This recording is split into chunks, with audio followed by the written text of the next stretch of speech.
సాహోకి ఓజీకి ఏమన్నా లింక్ ఉందా అని అప్పుడెప్పుడు పుకార్లు వచ్చాయి. కానీ ఇప్పుడు డివి ఎంటర్టైన్మెంట్ వాళ్ళు ఒక ట్వీట్ వేశారు, streaming in cinemas near you అని. దాంట్లో S capital, C capital and U capital, so SU, Sudeep cinematic universe. అలా ఏమన్నా జరగబోతుంది అంటారా? ఏమంటారా?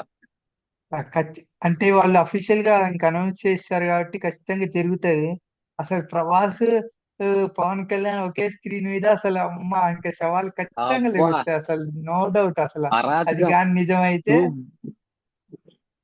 క్రేజీ టూ అసలు. Biggest two biggest stars of just మా టాలీవుడ్, ఉమ్, భారీ ఫ్యాన్ బేసు, భారీ ఫ్యాన్ బేసు, ఇద్దరిని కానీ స్క్రీన్ మీద చూస్తే అసలు ఇంకా మామూలుగా వినీత్ ఉండదు. నిజంగానే అరాచకం. కుక్ చేశాడు రా, దారుణం అసలు. ఇది ఎక్స్పెక్ట్ చేయలేదు.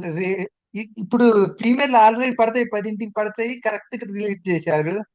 క్రేజీ అసలు, అబ్బా, క్రేజీ క్రేజీ అంటే క్రేజీ. చూద్దాం చూద్దాం. నాకు సినిమా ఎట్టుందో చూద్దాం. ఆర్గానిక్ గా కనెక్ట్ చేస్తే అసలు చాలు, మోర్ దాన్ ఎనఫ్ అసలు. సూపర్ అసలు, భలే. చూడాలి, వెయిటింగ్. నేను చేసుకున్నాను, చూడాలి.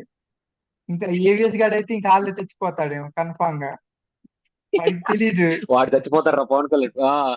ఆ అసలు అసలు మీరేమనుకుంటున్నారు గైస్? అసలు ఎస్సీయు ఉంటదా? ఓజీకి లింక్ ఉంటుందా లేదా? మీ ఎక్స్పెక్టేషన్ ఎంతో కింద కమెంట్ చేయండి. సినిమా చూసాక